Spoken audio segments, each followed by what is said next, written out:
जय हिंद दोस्तों, welcome to my channel Sigma Institute of Science. आज जो हम डिस्कस करेंगे 10th बीएससी का बहुत important part. We are going to discuss last bit. अपना ये जो चैप्टर चालू है 10th बीएससी का, उसका ये लास्ट बीट है थ्योरेटिकल। उसके रिलेटेड अपने को आज डिस्कशन करना है। तो आज का जो अपना पॉइंट है that is effects of oxidation. हमने बहुत सारे टाइप के रिएक्शंस देखे, उनके बैलेंसिंग देखे। लास्ट वाला जो पार्ट हमने पढ़े थे that was redox and questions on redox reaction. अब जो हमारे को समझना है that is effects of oxidation. Oxidation reaction हमने इसके पहले पढ़े थे। आज जो हमको समझना है that is effects of oxidation. अपने को इफेक्ट्स ऑफ ऑक्सीडेशन समझना है। अब basically day to day life में ये जो हम ऑक्सीडेशन रिएक्शन बोल रहे हैं, तो इसका कोई यूज है क्या, यूज या फिर मिस यूज।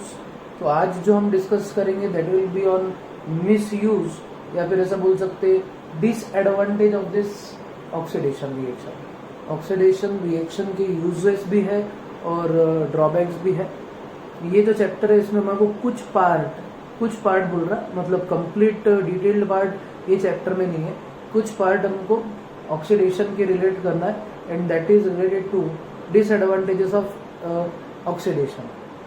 तो इम्पोर्टेंट पॉइंट जो अपने को समझना है that is effects of oxidation in day to day life. तो डेली लाइफ का अगर सपोज कंसिडर करें तो what are adverse effect of oxidation. There are two drawbacks और एडवर्स इफेक्ट्स ऑफ ऑक्सीडेशन। पहला जो ड्रॉबैक है दैट इज कॉल्ड कोरोजन, और सेकेंड जो अपना पॉइंट है दैट इज रेंसिडिटी। ठीक है, तो सिंपल से दो पॉइंट है अपने, एक है कोरोजन और दूसरा है रेंसिडिटी। दो पॉइंट है और ये दो पॉइंट पे हमको फोकस करना है।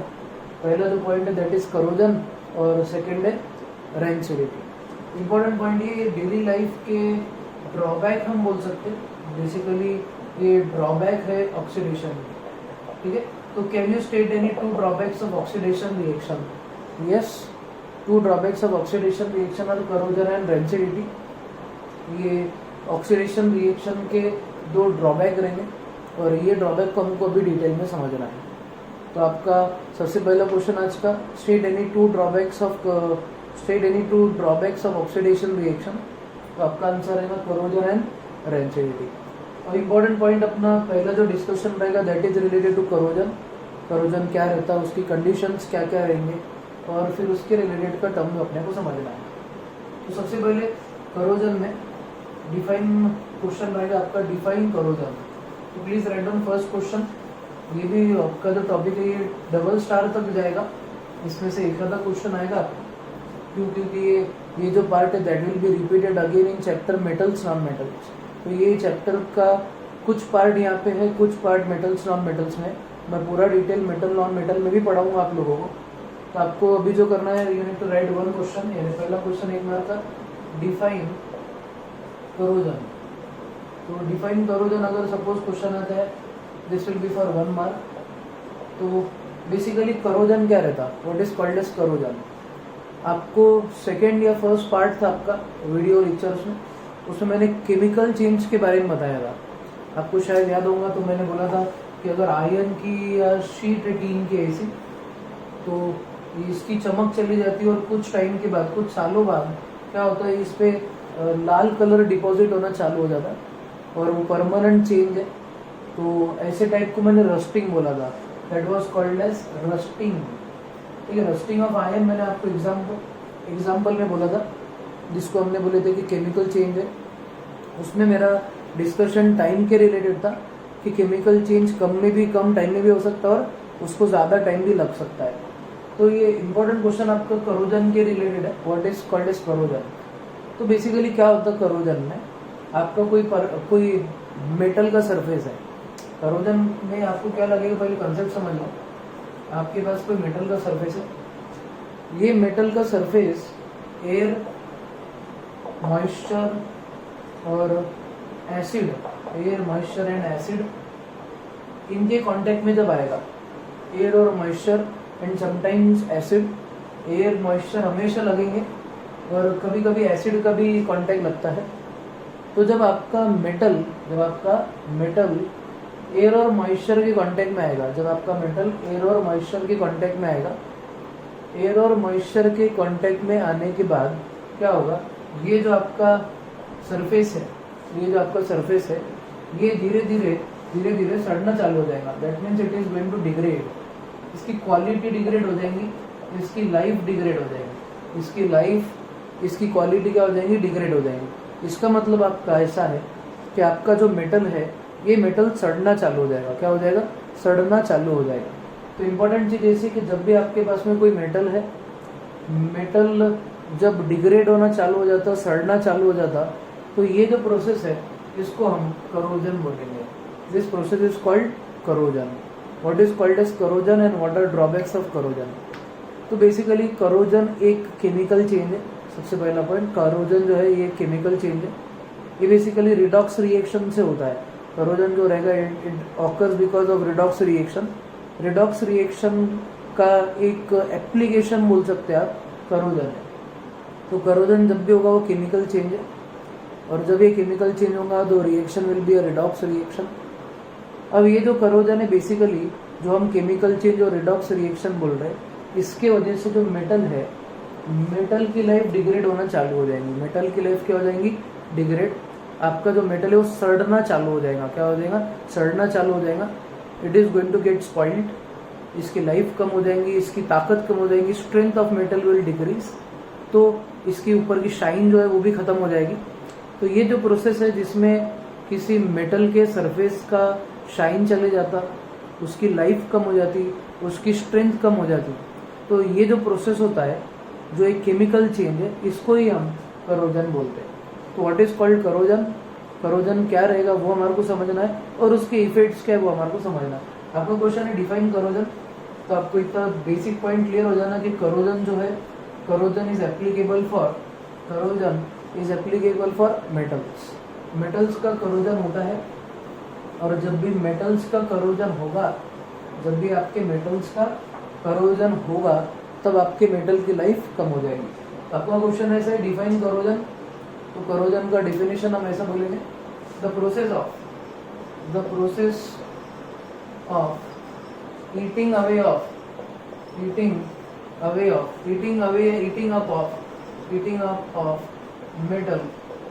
Of metal is called as corrosion। ठीक है, corrosion मतलब क्या है? The process of eating up of metal। eating up मतलब क्या, कि आपका जो मेटल है वो खाया जा रहा है, अंदर से सड़ जा रहा, खत्म हो जा रहा, तो ऐसे वाले को हम कौन सा टर्म यूज करेंगे, eating up. The process of eating up of metal is called as corrosion. तो करोजन क्या रहेगा, corrosion is the process of eating up of metal, या फिर अपन ऐसा भी बोल सकते हैं कि degradation of a metal, degradation of metal. ये आपका पहला डिफिनेशन है। पहला डिफिनेशन ऐसा, the process of eating up of a metal is called as corrosion.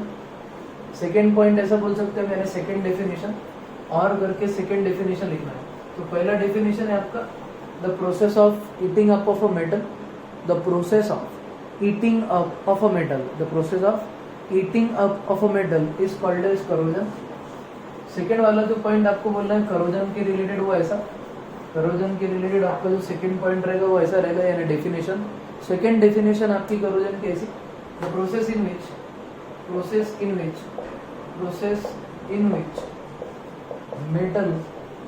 metal loses its shine, फिर उसके बाद में उसकी strength and degrades its life is called corrosion। its life is called corrosion। तो आपके सिंपल से दो डेफिनेशन है। The process of eating up of a metal, आपका मेटल खाया चले जाता है, यानी क्या हो जाता है, सड़ना चालू हो जाता है। बेसिकली ईटिंग अप का मतलब सड़ना है। आपका अगर मेटल सड़ना चालू हो जाए तो उसका मतलब करोजन हो रहा है। The process in which, second definition, the process in which metal loses it's shine, strength and degrade it's life, मतलब उसकी शाइन चली जाएगी, उसकी लाइफ कम हो जाएगी और उसकी स्ट्रेंथ भी कम हो जाएगी। ऐसे वाले को हम क्या बोलेंगे, that will be called as corrosion. और करोजन जो है ये एक इफेक्ट है किसका, ऑक्सीडेशन का, ठीक है। तो मेन चीज़ ऐसी कि बहुत सारा लोहा वेस्ट होता, बहुत सारी लाइफ भी इससे रिलेटेड है। लाइफ कैसे रिलेटेड है वो बताता। सपोज कई ब्रिज बना है और जो ब्रिज हमारा बना है उसमें जो हम रॉड या पिलर्स यूज करते that is made up of iron and steel. अब मेन चीज ऐसी कि अगर आपका जो आयरन का रॉड है जो ब्रिज का लोड कैरी कर रहा, मतलब जिस ब्रिज को सपोर्ट करने वाला जो सब्सटेंस है, जो हमारे कॉलम्स है वो सपोज आयरन के बने हुए और उनका ख्याल नहीं रखा जाए और ऐसा हो जाए कि आपका आयरन सड़ जाए, तो एक टाइम के बाद में ऐसा होगा कि जो स्ट्रेंथ है आयरन बार्स की जो ब्रिज को बना के रख रहा है वो कमजोर हो जाएगा। एक टाइम ऐसा आएगा कि आपका ब्रिज कोलैप्स हो जाएगा। इन केस अगर ऐसा एक्सीडेंट होता तो जो ब्रिज के ऊपर से जा रहे लोग उनकी लाइफ को खतरा है। तो बेसिकली क्या है कि आपका जो करोजन है, ये करोजन की वजह से बहुत सारी जाने भी जाती है। इसे फाइनेंशियल लॉस तो होता ही है। सेकेंड चीज कि ये डेंजरस है ह्यूमन लाइफ के लिए भी। इन केस अगर सपोज कोई ब्रिज है जो पानी के मतलब दो छोर है और उसके बीच में नदी है, पानी है और उन दोनों को कनेक्ट करने वाला ब्रिज है, और इन केस उसके जो वायर से वो करोड़ हो गए और एकदम से अगर गिर गए तो क्या हो जाएगा, पूरा की पूरा ब्रिज कोलैप्स हो जाएगा। तो ऐसे बहुत सारे किस्से होते हैं। तो बहुत सारे किस्से रहने की वजह से क्या होता है कि जान भी जा सकती है। तो बेसिकली पॉइंट ऐसा, ये बहुत डेंजरस है तो इसको कंट्रोल करना बहुत जरूरी है। तो what is called corrosion? Corrosion is the process in which shine, strength and life of a metal goes on decreasing, ठीक है। एक इंपॉर्टेंट पॉइंट आपका ऐसा, ये बेसिक पॉइंट आपका किसका, करोजन का।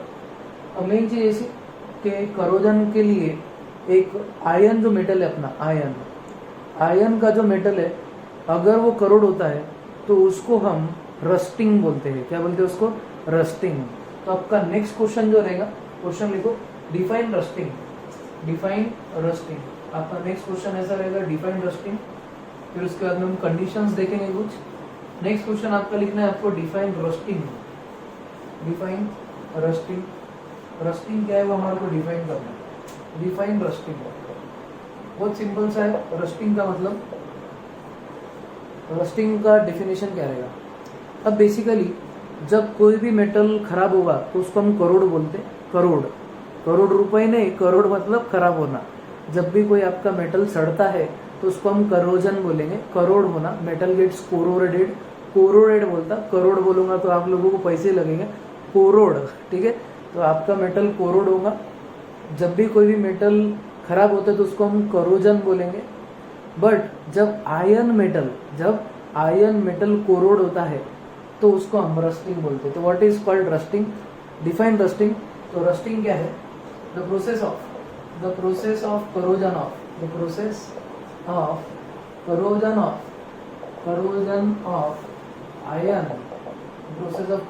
Ion is called as rusting. तो सब मेटल जो भी सड़ेंगे तो उनको हम करोजन बोलेंगे। बट अगर आयन सड़ता है, कौन सड़ता है? आयन, तो उसको हम रस्टिंग बोलेंगे।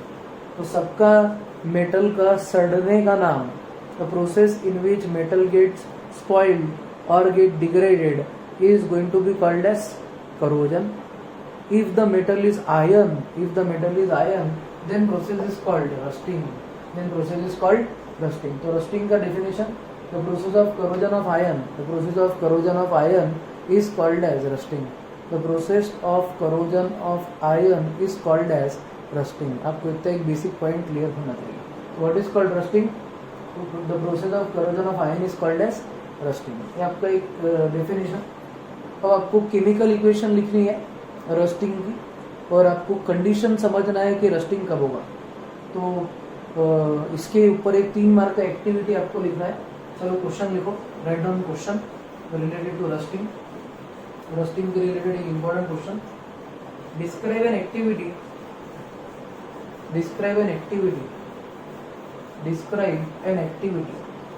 आपका क्वेश्चन ऐसा है, describe an activity to show that air and moisture air and moisture both are required for corrosion ठीक है। बहुत इंपॉर्टेंट सी एक्टिविटी है।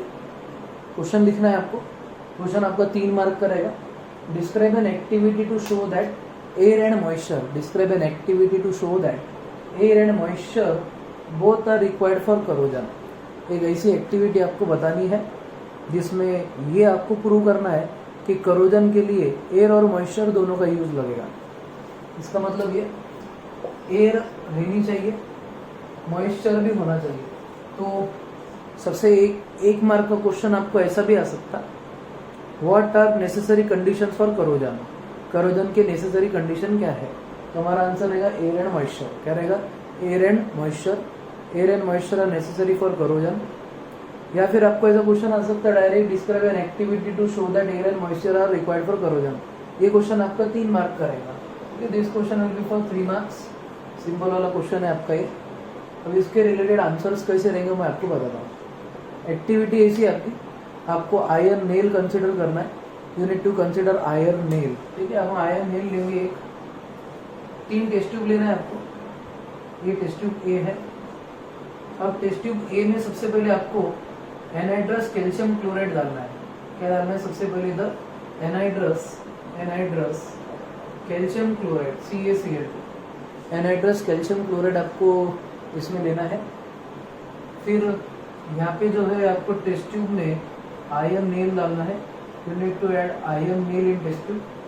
और ये टेस्ट ट्यूब ए के अंदर ड्राई एयर है, ठीक है, ड्राई एयर है।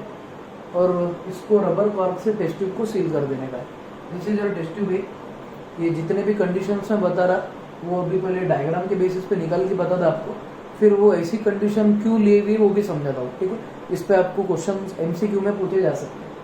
तो आपका पहला कंडीशन है कि आपको एक टेस्ट ट्यूब लेना है ए, और उस टेस्ट ट्यूब ए में क्या ऐड करना है आपको? एक आयरन नेल। ये आयरन नेल ऐड करने के बाद में ये टेस्ट ट्यूब में एयर है, वो भी कौन सी है? ड्राई एयर है। अब आपको और इसको रबर कॉर्क बंद कर देना है। सेकेंड जो रहेगा आपका, और एक टेस्ट ट्यूब लेना है। ठीक, 1 मोर टेस्ट ट्यूब। ये टेस्ट ट्यूब में क्या करना है आपको? बॉइल्ड या डिस्टिल्ड वाटर लेना है। You need to take boiled water. आपको बॉइल्ड वाटर लेना है। ये बॉइल्ड वाटर लेने के बाद इसमें एक आयरन नेल डालना है। आयरन नेल, ये खिल्ला है, खिल्ला आयरन नेल लिख देता नाम, तो कॉमन रहेगा अपने डायग्राम में हर बार। आयरन नेल आपको लेना है। फिर उसके बाद में क्या रहेगा आपको? ये इधर जो है इसके ऊपर ऑयल लेना है। Oil, this is boiled water and this is oil. Obviously density oil की पानी से कम है, इसके लिए ऑयल तैरेगा किसके ऊपर? वाटर के ऊपर। और उसके ऊपर रबर कॉर्क है, तो यहाँ पे रबर कॉर्क आपका ऐसा रहेगा। ठीक है, तो ये इम्पोर्टेंट सा पॉइंट ये रहेगा कि आपके पास में एक टेस्ट ट्यूब है और जिसमें हमने आयरन नेल ऐड किया हुआ है। ये आपका दूसरा टेस्ट ट्यूब बी। और सी टेस्ट ट्यूब ऐसी है आपकी, सी टेस्ट ट्यूब। और ये थर्ड जो टेस्ट ट्यूब है दैट इज सी। इसमें हम, दिस इज वाटर, ये वाटर है। ये आयरन नेल है हमारा, आयरन नेल। और इधर रबर कॉर्क और इधर air. This is air, this is water. ठीक है, this is test tube C. 3 test tube आपको निकालनी है।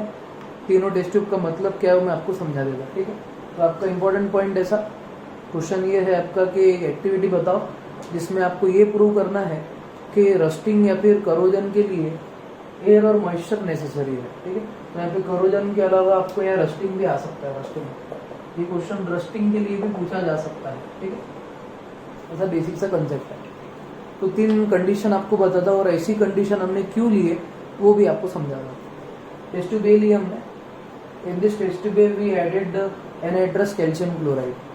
एनाइड्रस कैल्शियम क्लोराइड जो है एक ऐसा केमिकल सब्सटेंस है जो पूरा मॉइस्चर खींच लेता है। मॉइस्चर मतलब water content.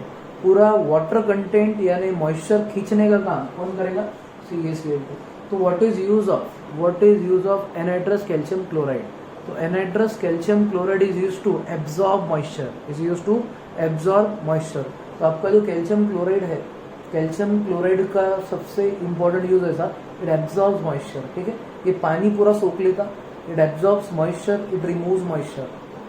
Test tube A में हमने सिर्फ ड्राई एयर यूज किए हुए हैं।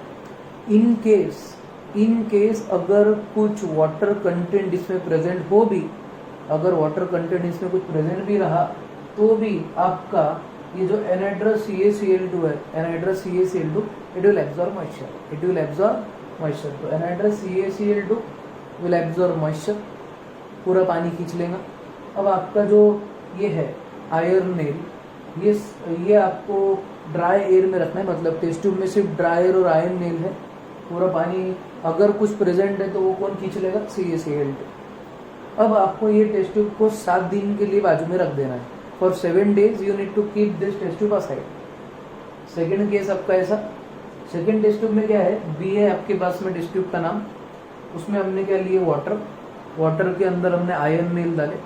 आपको आप अगर ध्यान से देख रहे होंगे तो यहाँ पे मैंने बॉइल्ड वाटर लिखा है। कौन सा वाटर, बॉइल्ड वाटर। ये बॉइल्ड वाटर लिखने का रीजन ये है, जब भी आप पानी को बॉईल करेंगे, boilers are the devices which are use for boiling of water. Boiler बहुत बड़ा डिवाइस रहता है जिसमें पानी गर्म करते, स्टीम बनती है उससे, स्टीम बॉयलर भी रहते बहुत सारे। बॉयलर्स का पॉइंट इंजीनियरिंग मैकेनिकल में आपको आएगा, मैकेनिकल इंजीनियरिंग। बॉयलर्स जो रहेंगे, बॉयलर्स में से हम क्या करते, पानी गर्म करते। जैसे हमने पानी गर्म करे, बॉइल्ड वाटर उसके अंदर, अब मेन पॉइंट ये, पानी के अंदर डिजॉल्व्ड गैसेज रहती, ये गैसेस पूरी रिमूव हो जाएगी when you use boiled water. तो ये प्योर वाटर रहेगा आपका, इसमें कोई भी गैस डिजॉल्व्ड नहीं है। Why boiled water is use, boiled water use करने का रीजन ये है कि जब आप पानी को बॉईल करेंगे उसकी डिजॉल्व्ड गैस पूरी निकल जाएगी और आपका ये प्योर वाटर रहेगा। तो बॉइल्ड वाटर जो रहेगा, it will have no gas, इसमें कोई गैस नहीं है। नो गैस लिख देता आपने, no gas in boiled water, ठीक है, बॉइल्ड वाटर में कोई गैस नहीं होगी। और उसके ऊपर हमने ऑयल रख दिए। ये ऑयल रखने का रीजन ये कि अगर सपोज यहाँ पे एयर है, अगर सपोज यहाँ पे एयर है तो ये किसके कांटेक्ट में नहीं आएंगी, पानी के कांटेक्ट में नहीं आएंगी। तो आपके पास टेस्ट ट्यूब है, ये टेस्ट ट्यूब में हमने आयरन नेल लिए, तो आयरन नेल अभी सिर्फ पानी के कांटेक्ट में है। इसमें था iron nail is in contact with air. Second case हमने ये बनाया कि iron nail is now in contact with moisture और वाटर। थर्ड केस ऐसा है हमारा, इसको भी आपको 7 दिन के लिए रख देना है। थर्ड केस इसका ऐसा है आपका कि टेस्ट ट्यूब है, टेस्ट ट्यूब में आयरन नेल है, पानी है और एयर भी है। मतलब ये वाले केस में आपका आयरन नेल दोनों के कांटेक्ट में आ रहा। पहले वाले केस में iron nail is coming in contact with air but no water. In second case, iron nail is coming in contact with water but no air. And in third case, iron nail is coming in contact with क्या, air as well as water, ठीक है, air और water दोनों के contact में आ रहा है। तो बेसिकली अब ये तीनों टेस्ट ट्यूब को आपको 7 दिन के लिए अलग रख देना है। 7 दिन के बाद में इसमें कोई चेंज होता है कि आपको ऑब्जर्व करना है। तो ये 7 दिन के बाद में जब आप टेस्ट ट्यूब ए लेंगे तो आपको कोई चेंज नहीं दिखेगा, आयरन नेल आपका जैसा था वैसा की वैसा ही रहेगा। आपके पास में जो टेस्ट ट्यूब बी है, टेस्ट ट्यूब बी में आपको कोई चेंज दिखाई नहीं देगा, वैसा की वैसा ही आयरन नेल रहेगा आपका। और टेस्ट ट्यूब सी में आपको चेंज दिखाई देगा। तो change will be observe only in test tube C. Third test tube जो है आपकी, उसमें चेंज दिखाई देगा आपको। ऐसा क्यों होता, क्योंकि आपका जो आयरन नेल है अभी वाटर और एयर के कांटेक्ट में है, और जब आपका आयरन नेल वाटर और एयर के कांटेक्ट में रहेगा तो वो खराब हो जाएगा। तो वो क्या हो जाएगा, खराब। तो बेसिकली ऐसा कि हम ऐसा पॉइंट बोलेंगे इसके लिए, रस्टिंग में 2 चीज इंपॉर्टेंट है, air and water. Air and water are responsible for rusting of iron या फिर करोजन। तो करोजन के लिए कौन सी ऐसी चीज है जो रिस्पॉन्सिबल है, तो आपका आंसर ऐसा रहेगा, एयर एंड वाटर, ठीक है। तो ये आपकी एक्टिविटी है, तो आपको ये पूरा डिस्क्राइब करना, मैंने पूरा मेथड बता दिया है। तो you have to write procedure, you have to write conclusion. तो कंक्लूजन क्या रहेगा कि iron nail in test tube C gets corroded और gets rusted, there is no rusting observed in A and B. तो अपना ऑब्वियसली कंक्लूजन ये कि rusting requires air and water, rusting requires air and water simultaneously, दोनों साथ में हुए तो ही रस्टिंग होगी, ठीक है। तो आपका बेसिक सा पॉइंट किसके related, activity related to corrosion. अब इसमें आपको और एक इम्पोर्टेंट क्वेश्चन आएगा।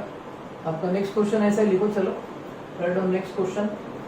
ऐसे बेसिक से क्वेश्चन है आपके करोजन के रिलेटेड। आपको सिंपल सा क्वेश्चन जो रहेगा वो मैं बताता, दो एक मार्क के क्वेश्चन है आज पूरे।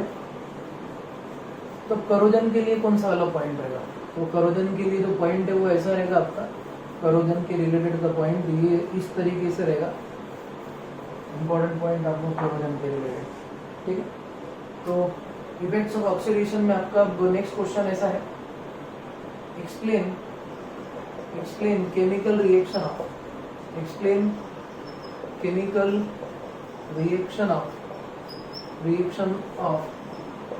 rusting of iron and write chemical name of rust and write chemical name of rust। ठीक है, तो आपको क्या बोलना है, केमिकल इक्वेशन बोलनी है, केमिकल रिएक्शन बोलनी है आपको रस्टिंग ऑफ आयरन की। You need to define chemical reaction of rusting of iron, और आपको क्या लिखना है, write chemical name of rust. आपको रस्टिंग का केमिकल नेम लिखना है, यानी रस्ट का केमिकल नेम क्या होगा वो आपको बोलना है। अब रस्टिंग कैसे होता, आयरन है आपके पास, ये जब वाटर और ऑक्सीजन इनके कांटेक्ट में आएगा, when iron comes in contact with oxygen and water that is moisture, then it forms rust. तो Fe2O3.XH2O is called rust। ये जो कंपाउंड है आपका, दिस इज रस्ट, और ये पोरस सब्सटेंस है। Rust is porous substance, red in colour या reddish brown colour. तो जिसका कलर रेडिश ब्राउन और जो पोरस सब्सटेंस उसको हम रस्ट बोलेंगे। तो how is rust, rust is porous reddish brown substance which is soft, और ये कंटिन्यूअसली टूटते जाता और नया रस्ट तैयार होता। इसकी वजह से आपका और आयरन जो है खराब होना चालू हो जाएगा, सड़ना चालू हो जाएगा। तो Fe+H2O+O2 gives Fe2O3.XH2। ये जो है this compound is called as rust. ठीक है, इसका केमिकल नाम भी बता था मैं, पहले इक्वेशन को बैलेंस कर लिया। तो इक्वेशन को बैलेंस किस तरीके से करेंगे, दिस विल बी 2 टाइम्स। क्यों मैंने 2 टाइम किया, क्योंकि यहाँ पे जो है दिस इज, आप अगर नंबर देख रहे होंगे, दिस नंबर इज ऑड और यहाँ पे इवन, तो आपको ऑब्वियसली ऑड और इवन का जो मैंने पॉइंट बताया था उस तरीके से बैलेंस करना है। ऑक्सीजन आपके यहाँ पे हो गए 6, यहाँ पे भी 6, वाटर यहाँ पे x टाइम्स है तो मैं x टाइम्स वाटर कर रहा। अब आयन आपके टोटल हो गए 4, तो इट विल बी 4। तो 4Fe+XH2O plus 3 times of O2 gives Fe2O3.XH2O which is called rust। अभी रस्ट का आपको केमिकल नेम भी पूछा गया है क्वेश्चन में, what is chemical name of rust. तो आपको केमिकल नेम बता देते रस्ट का। रस्ट का जो केमिकल नाम है उसका नाम है हाइड्रेटेड फेरिक ऑक्साइड। तो what is chemical name of rust, hydrated ferric oxide. या इसको ऐसा भी नाम दे सकते हैं आप, hydrated iron 3 valency is 3 oxide, hydrated iron 3 oxide. तो हाइड्रेटेड फेरिक ऑक्साइड या फिर hydrated iron 3 oxide is chemical name of rust. तो रस्टिंग ऑफ आयरन का सिंपल सा केमिकल इक्वेशन है। ये चैप्टर में आपको केमिकल इक्वेशन ऑफ रस्ट दिए हुआ है सिर्फ, इसके जो मेथड्स ऑफ प्रिवेंशन है वो हम मेटल्स नॉन मेटल्स में देखेंगे। तो ये छोटा सा पार्ट है आपका, बट ये बहुत इंपॉर्टेंट है, इसको मेरे हिसाब से आप ट्रिपल स्टार कर ही दो। ठीक है, ट्रिपल स्टार कर दो आपको, this is triple star question. और ये वाला पॉइंट आपको पूछा जा सकता है, what is chemical name of rust. तो रस्ट का हम केमिकल नाम ऐसा बोल रहे हैं, रस्ट का केमिकल नाम है हाइड्रेटेड आयरन 3 ऑक्साइड। क्या नाम बोल रहे हैं हम, हाइड्रेटेड आयरन 3 ऑक्साइड या हाइड्रेटेड फेरिक ऑक्साइड। हाइड्रेटेड क्यों, क्योंकि ये कंपाउंड में डॉट है, मतलब ये जो कंपाउंड है फेरिक ऑक्साइड उसको वाटर मॉलिक्यूल जुड़ा हुआ है। तो डॉट का मतलब ये कि दिस वाटर इज रिलेटेड और is associated with this compound. तो hydrated ferric oxide is rust, और रस्ट की वजह से क्या होगा, रस्ट की वजह से आपका मेटल सड़ना चालू हो जाएगा। ये आपका पहला पॉइंट। चलो अब इसके बाद का पॉइंट कंसिडर कर दे। इंपॉर्टेंट चीज और दो इंपॉर्टेंट कंसेप्ट बता था आपको, दो इंपॉर्टेंट कंसेप्ट रस्टिंग के रिलेटेड। रस्टिंग में दूसरे कोई एलिमेंट है क्या, तो आपको इंपॉर्टेंट क्वेश्चंस बता देता अभी, और आगे का डिस्कशन में और दूसरे चैप्टर में होगा अपना मेटल नॉन मेटल में। अब आपका नेक्स्ट क्वेश्चन ऐसा है, read on next question. Next question आपको ऐसा लिखना है, what happens to copper, what happens to copper, happens to copper when it comes in contact with air, contact with air। ठीक, जब भी एयर के कांटेक्ट में आपका कॉपर आएगा तो क्या होगा, ये थ्योरेटिकल क्वेश्चन है अपना, सिंपल वाला। What happens to copper when it comes in contact with air, अपन ऐसा बोलेंगे copper when comes in contact with air, comes in contact with air, contact with air, air में वो CO2 के साथ रिएक्ट करता है। इतना इंपॉर्टेंट पॉइंट याद रखो, copper when it comes in contact with air that is CO2, copper CO2 के साथ में रिएक्ट करता, then it changes to green colour, changes to green colour due to corrosion, due to corrosion. अब basically क्या होता कि जब आप क्या करेंगे, कॉपर को कांटेक्ट में लाएंगे CO2 के, ऑक्सीजन सॉरी एयर में का जो CO2 है ये कॉपर के साथ रिएक्ट करता और एक कंपाउंड बनाता जिसका कलर ग्रीन है। तो इसके लिए क्या होगा, करोजन हो जाएगा आपके कॉपर का, और कॉपर का करोजन हो गया तो उसका कलर ग्रीन हो जाता। ठीक है, तो जैसे आयरन में रस्टिंग से रेडिश ब्राउन कलर जनरेट होता, कॉपर का जो कलर रहेगा that will be green colour. अब ये ग्रीन कलर क्यों जनरेट होता, क्योंकि करोजन से जो कंपाउंड तैयार होगा that will B CuCO3 dot CuOH taken twice, CuCO3 dot CuOH taken twice, ये आपका कंपाउंड तैयार हो जाएगा। और ये कंपाउंड का, इसको हम बोलेंगे basic copper carbonate, basic copper carbonate. और ये बेसिक कॉपर कार्बोनेट का कलर जो है that is green. Basic copper carbonate तैयार हो जाता है कॉपर पे, बेसिक कॉपर कार्बोनेट कॉपर पे तैयार होने की वजह से इसका कलर ग्रीन हो जाता है। ठीक है, तो एक इम्पॉर्टेंट पॉइंट आपको याद रखना है कि कॉपर का भी करोजन होता है। तो what happens when copper comes in contact with air, when copper comes in contact with air it gets corroded, और इसका जब अगर करोजन हुआ तो उसका कलर चेंज हो जाएगा ग्रीन में, और ग्रीन कलर में कन्वर्जन होने का रीजन क्योंकि आपका एक लेयर तैयार हो जाएगा। कौन सा layer, basic copper carbonate, basic copper carbonate का एक ग्रीन लेयर तैयार हो जाता है। और ये बेसिक कॉपर कार्बोनेट का ग्रीन लेयर का जो फार्मूला है that is CuCO3 dot CuOH taken twice, CuCO3 dot CuOH taken twice. ये आपका कॉपर के ऊपर लेयर तैयार हो जाएगा, और ये लेयर तैयार होने के बाद में आपका कॉपर ग्रीन कलर का हो जाएगा। तो करोजन कॉपर का होता है क्या, यस। कौन से कलर में कन्वर्जन होता है, ग्रीन। और ग्रीन कलर जो रहेगा उसका formula CuCO3 CuOH taken twice. ये बेसिक कॉपर कार्बोनेट है, इसको हम मालाचाइड भी बोलते हैं, it is also called malachite green, malachite भी बोलते हैं इसको। ये नीट के पॉइंट ऑफ व्यू से इम्पोर्टेंट है। 12th स्टैंडर्ड में नीट का जो एंट्रेंस एग्जाम रहता है डॉक्टर्स के लिए, तो मतलब फॉर MBBS वगैरह के लिए जो एंट्रेंस एग्जाम है उसके लिए पूछा जाता, तो मालाचाइड ग्रीन बोलते हैं इसको। CuCO3 dot CuOH taken twice is also called malachite green. अभी तो मैं 10th पढ़ा रहा हूँ आपको धीरे धीरे मैं आगे के जो बेसिक है आपको 11th 12th में लगने वाले वो भी बताते जाऊँगा। तो ऐसा एक सिंपल सा कंसेप्ट है आपका, दिस इज फॉर कॉपर। अब सिल्वर का भी एक क्वेश्चन कर लेते, तो फिर अपना टॉपिक करोजन के रिलेटेड कवर हो जाता बहुत सारा। तो अब नेक्स्ट वाला है आपका question, what happens to silver. हम ऐसा लिखेंगे व्हाट हैपेंस टू सिल्वर। अब नेक्स्ट क्वेश्चन लिखो, what happens to silver when it comes in contact with air? What happens to silver when it comes in contact with air? और important point ऐसा कि silver जब अपन ऐसा बोलेंगे when silver comes in contact with, जब silver रहेगा और जब ये कांटेक्ट में आएगा किसके, एयर के, when silver comes in contact with air, when silver comes in contact with air, आपका जो सिल्वर है वो अगर एयर के कांटेक्ट में आता है, when silver comes in contact with air, comes